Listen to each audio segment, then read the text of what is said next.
Hello guys, nandito si Manay Happy Cooking. Guys, magluluto tayo ng Magaluba chicken. Yung sa ano pa yan, biblical food. Ito guys, ito ang mga gulay nilagay sa kaldero. Zucchini, tomato, potato, carrots, and onions, and green chili. Pwede din lagyan mo din ng capsicum. Ako hindi na ako naglagay ng capsicum. Yung green chili na nilagay ko at saka yung talong. Ayun. Eggplant. Ito na guys. Dito naman guys, yung manok marinate ako kanina ng manok. Ay yung mga spicy niya guys, yung tomato paste, tomato puree kung meron ka dyan.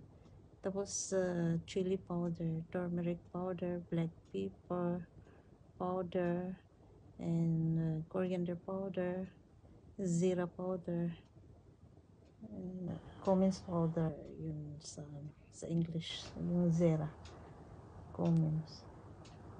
Ito guys, i-prito ko na yan siya dyan. Tapos, ihapko ko lang yan siya. Kasi ilalagay ko pa yan sa kaldero. Isabay ang gulay. Ayan. Try nyo guys, masarap ito. Kasi ilalagay ko siya dyan sa kaldero kasi babalik ta rin ko yan. Kasi lagyan ko ng kanin sa taas yan. Ang kanin din, pakuloyin ko na siyang half cook. Palutuin ko siya. Ang half cook lang yung kanin. Kasi i-upside down ko yan siya. Yan siya. Yan, tapos naman yung mga spicy guys. O nilagyan ko pala ng ginger garlic paste yun.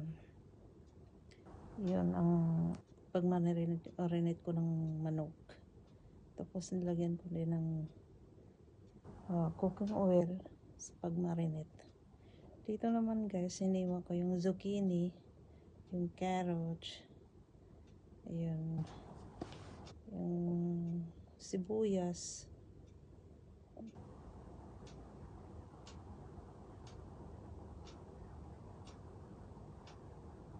yung potato, and tomato. Ilalagay ko yan sa loob, nasa kaldero, sa ilalim ko yan ilalagay. Tapos yung garlic na buo.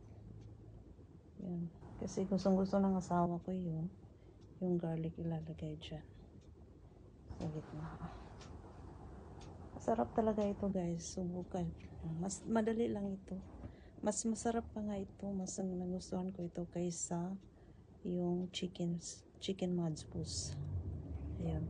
Yung spices na ito guys, yung natira sa ilalagay ko yan mamaya sa paluto ko sa gulay at saka yung manok. Huwag mong itapon.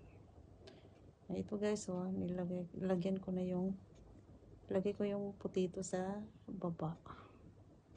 Ayun.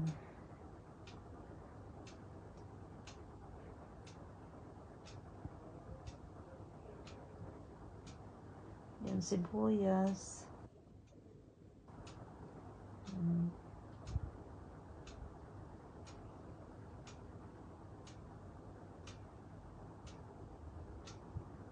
Sarap talaga ito guys. Madami kang makain ito kasi nandyan na lahat ang manok, gulay, at saka kanin. Ayun. Ayun siya.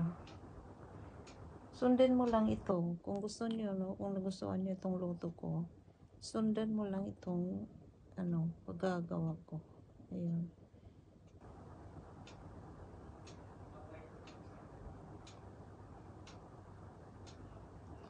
Lagyan mo siya, i-spread mo siya ng mag-spread ka ng konting asin dyan, half teaspoon lang.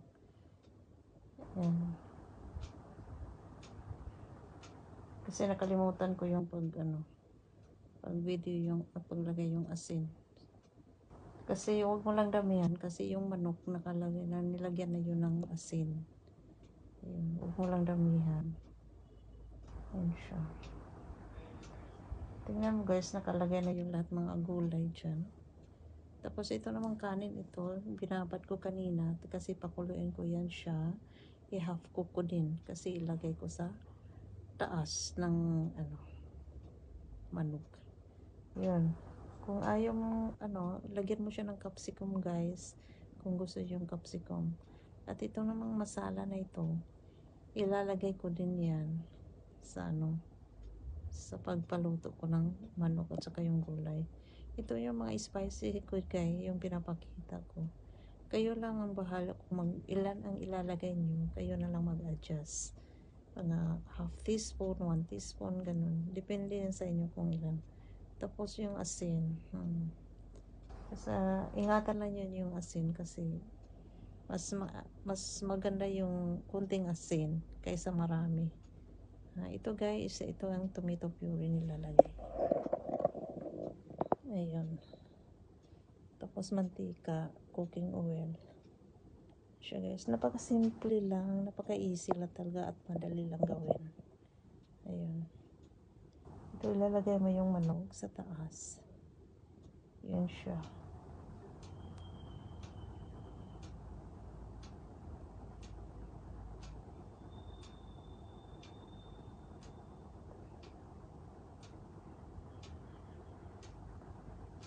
Tapos yung ano, yung natira yung ano, yung mga gravy niya, ilagay mo dyan sa ano. Nilagay ko na yung ano natira sa bowl, yung gravy, nilagay ko na lang dyan. Tapos, iyon siya. Ibuhos ko na lang dyan. Ayun. Siya, parang huwag mong itapon.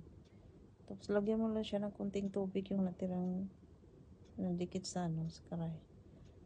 Tapos, dito naman guys, nagpakulo ko ng kanin. Yun, half cook ko lang yan siya. I-half cook ko siya. Kasi ilalagay ko sa taas yan, yung kanin. Ayun. Yun, alisin ko yung tubig. Strain ko lang yan siya.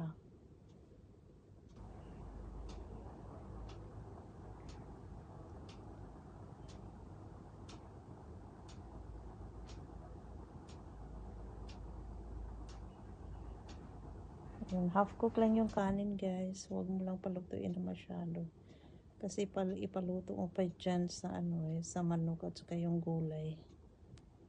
Yun siya.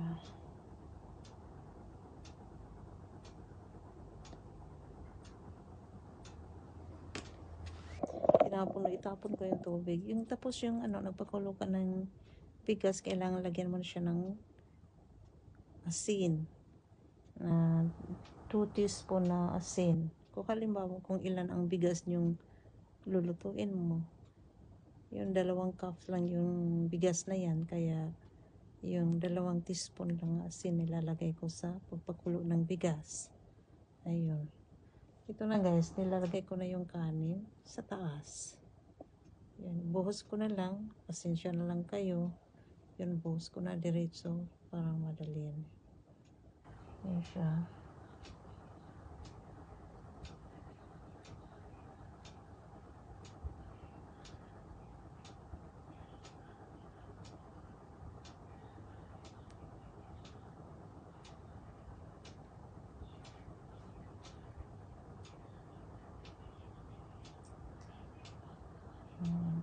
Tapos yun siya guys, lagyan ko na siyang cooking oil sa taas, lagyan ko na ng yung kunti yung oil.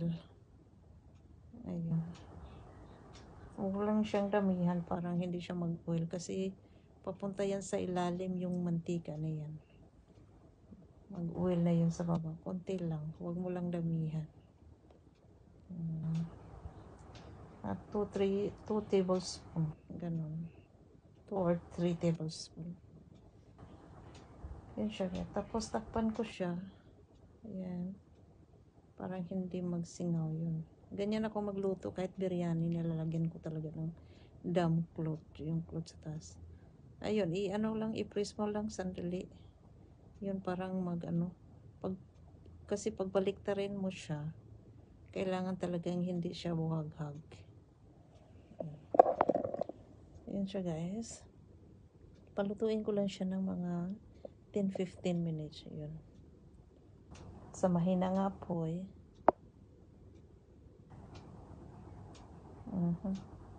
Tapos lagyan mo ng bigat sa taas para hindi pagsingaw. Ayan siya. Ito na guys, ready na siya. Ayun. Pagkatapos ng 10-15 minutes, ayun. Alisin ko, baliktarin ko yan siya.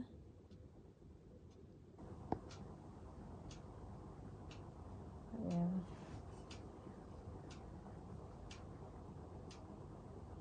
Ingatan lang yun, mag-iingatan mo lang kung pag babaliktarin kailangan na naka-sure talaga yung nilalagyan mo na taga-fix talaga sa kaldero para hindi mahuhulog yung mga kanin. Ayun. Kasi mahirap din kasi mainit din pagbaliktad kailangan iingatan pagbaliktad. Yan side ko yan siya guys, ganun yan siya.